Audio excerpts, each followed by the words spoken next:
So I got the B95 in here for a little service. We're almost to 10,000 hours on this thing. And I like to change these filters.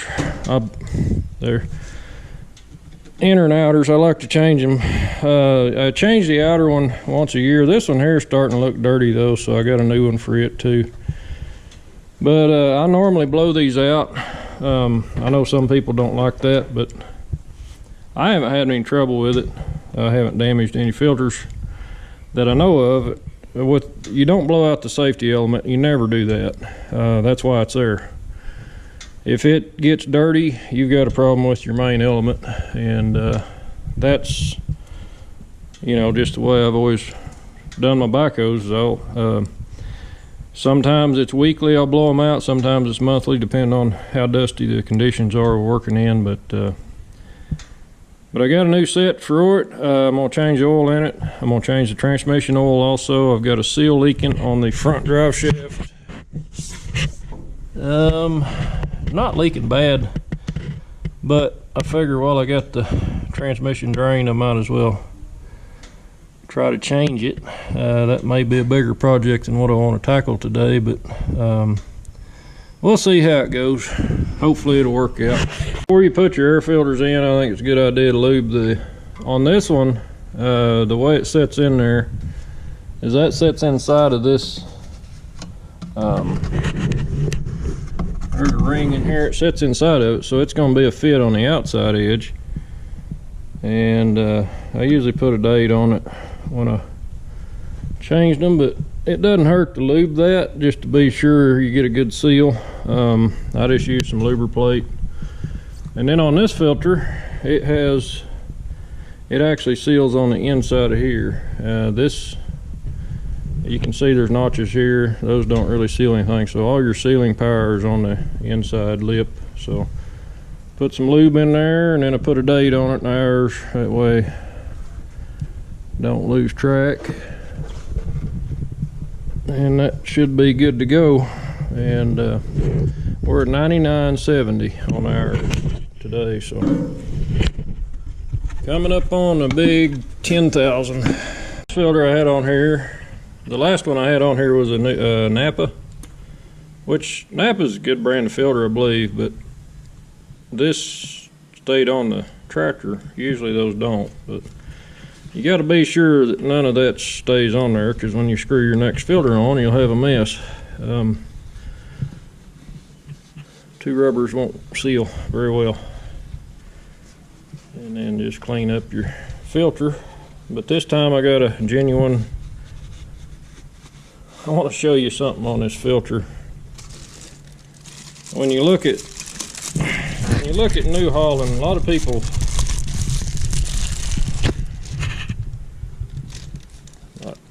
don't like New Holland, and that's fine.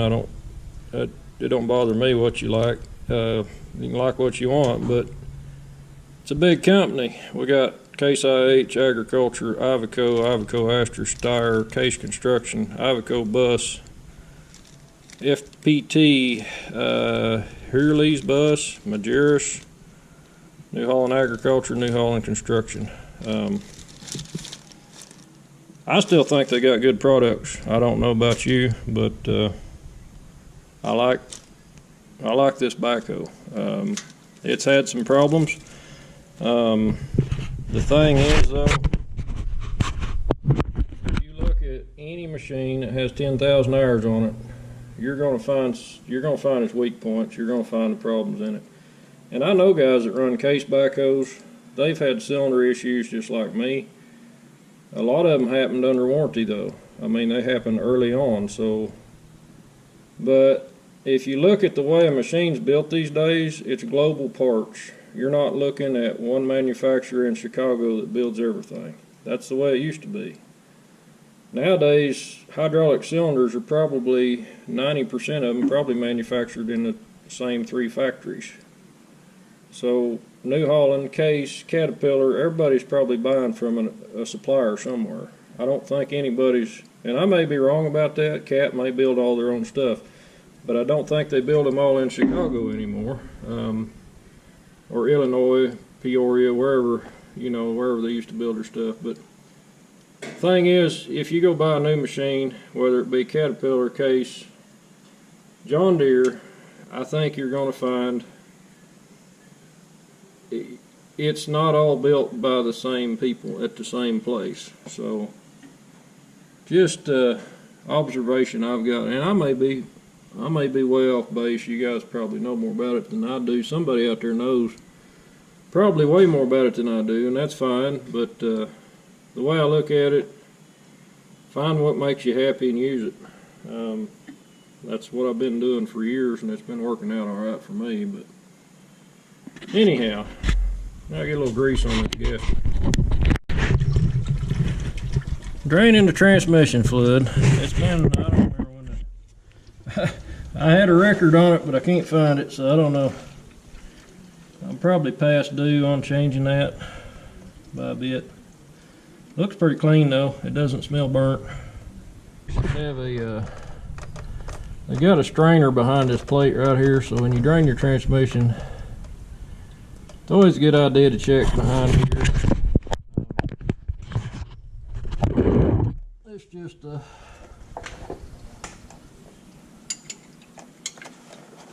13mm bolts. It's just a small, like a little block off plate.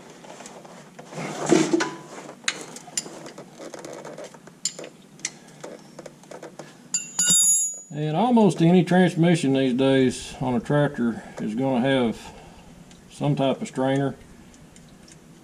Seems like to me, I don't know, maybe not all of them, but a lot of them have got them. We're not draining the torque converter. I'm just changing what drains out the bottom, and I'm going to put a new filter on. But see, this strainer also has a magnet built in. There's a little bit of metal in there, but I wouldn't say that's excessive. Let's see what the strainer itself looks like. It's absolutely clean. That's what I like to see right there. That's smells like brand new oil. It doesn't have a burnt smell. It doesn't have anything. And there's an O-ring and a spacer ring. You have to have that spacer ring in there or it will leak. It just kind of helps to seal up against the oh yeah, it's just, I mean, there's nothing laying in the bottom, no pieces of metal. That makes a guy happy right there to see the screen come out that clean. All the oil goes through that strainer, and it's circulated through the it has a torque converter, so you know it does have moving parts in there. It's got forward and reverse shifter. It's kind of like a power shift setup, and they can, if the power shift gets weak, or if you lose pressure, you can start burning up those discs kind of like a power shift would. So, but like I say, that right there made me pretty happy. You're looking at a machine 10 almost 10,000 hours right here. I'd say this transmission is probably good to go a few more thousand. I expected to see something in that screen, I don't know what, but like I say, there is a bit of stuff on this magnet, but it's just super fine. It's just, I mean, anytime you got gears working in something, you're gonna have, I mean, it's not chunks of stuff, it's just like a metal paste. So pretty fine particles. I'm sure the filter has probably picked up a lot of them that the magnet hasn't, but anyway, I probably should have got a new O-ring for that. I may see if I got one. I should have. But I'm gonna clean this. I don't know. I think I may spray some brake cleaner through it and call it done. Okay. Clean as a new one. It kind of sets up on top of a. There's like the pump pickup is over on this side here, and You gotta make sure you get it slid up over there, and then this metal spacer ring goes in. That kind of centers up the filter housing, or the filter inside of the little boss there, and the O-ring goes out here. I had a new one, so should be good to go there. And then the metal plates, just got a magnet on it, just clean the magnet off. It's a pretty simple little deal. Yeah, if the magnet doesn't grab your parts and pull them out of place, that's the problem with the magnet.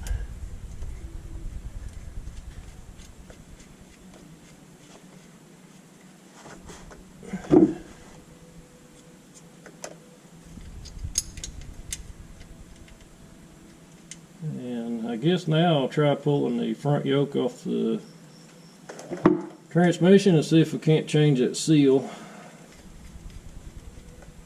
Show you what. Whenever these engines are turned off, the four-wheel drive mechanism spring loaded. So anytime you turn one of these backhoes off, they go right directly into four-wheel drive, and that helps for safety, I guess, if you got your parking brake set. I don't know what other reasons they do it for, but it's spring loaded into four-wheel drive. Oil pressure actually keeps it in two-wheel drive, so some more of that useless information unless you run a backhoe, maybe.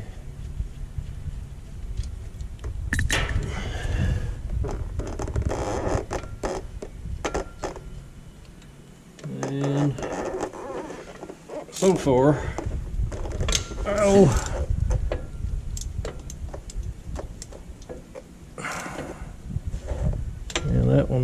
that one didn't want to come out like the other two. I've never had these U-joints off either. These things have been on here the life of the machine, so I don't know, I just broke my socket, I think. This is a little cheap. No, it ain't either. That's a Mac. That's a good socket. There it was. The one that's in the worst spot's not going to come loose, probably. Not the way it goes. I'll probably have to start it up, move it, which I can't till I fill it up with oil.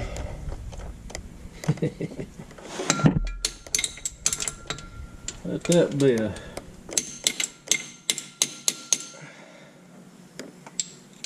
be a reminder to you. Get your U-joint where you want it before you drain your transmission oil out. Yeah, that thing's dripping. Alright, just one bolt in the center. Here where you can see this. And then this slides out.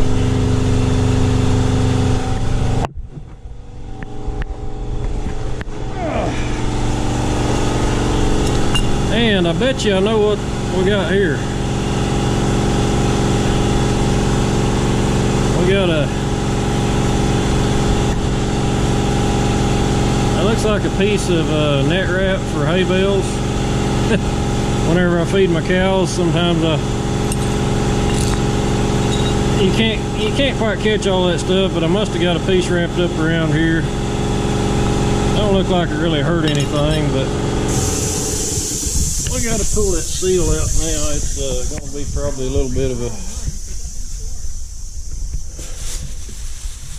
Where's my new one at here? Here's my new seal. Hopefully I got the right one. Probably if I'd have never got that stuff in there, it wouldn't have never done that. But there's also a seal on this side, or an O-ring.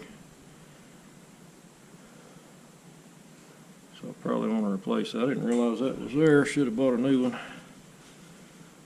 That goes underneath the, just fits in the splines just to keep it from leaking oil out through the center. But my parts guys looked this up. They should know what they're talking about. They're pretty good. I will say this about New Holland parts, I've not had much trouble getting what I need, and pretty quick. Like the bushings the other day on the back, I was able to overnight those up here. I think they came out of Atlanta, maybe, or Dallas. I can't remember which, but they can get me parts pretty quick.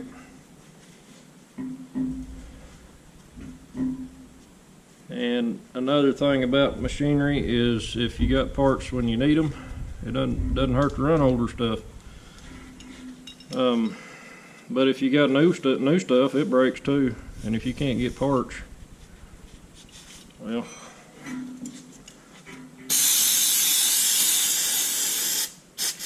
that's what I say. I haven't had a lot of trouble getting parts, so it'd be good to have this little leak fixed. It wasn't major. It wasn't really just like running out on the ground, but it was just a problem. So I got to figure out how to pop that seal out of there. I think I can probably just use a screwdriver. Yeah, it's an easy one to pop out right there. Just basically, it's a rubber coated seal. Those are usually the easiest kinds to remove and install. They got a little more give to them than the metal stuff. And there's a spacer back behind the yoke. You don't want to pull that off. And then as far as installing the seal,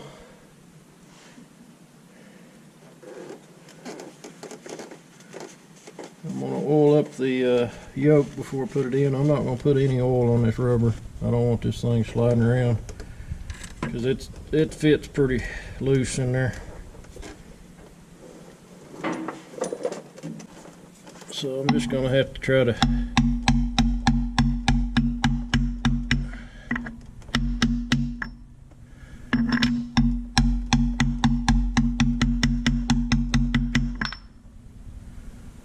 don't want to push it in too far. But we also want it to be even. In there crooked, and you can feel it pretty good. It's I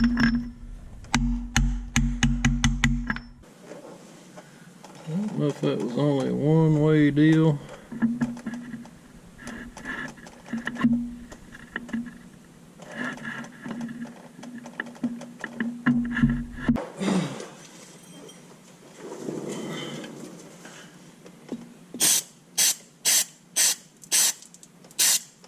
A little brake clean in the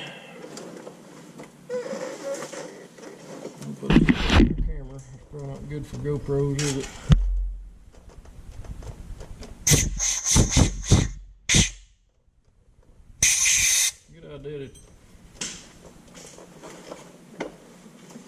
It's a good idea to clean them things out like that. And this O-ring sets down in there around the edge of that. It just squishes in, and the bolt will get some Loctite, and I might clean that up.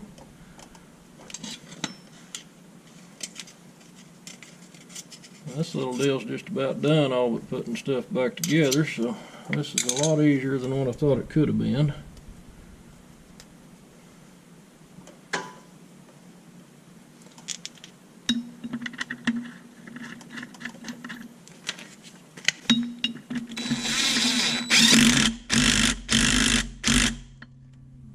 About 3 of them was probably plenty on that. Really, you probably should torque those, but I didn't. Not gonna. I think it'll work if I line it up right. That would be a negatory. I didn't line it up right. Oh shoot.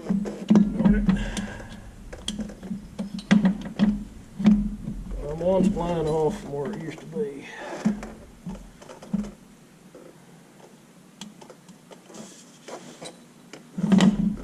So we'll need to jack the front tire up so I can turn the front axle a little bit. Almost there. 100th of an hour away. There she is. 10,000.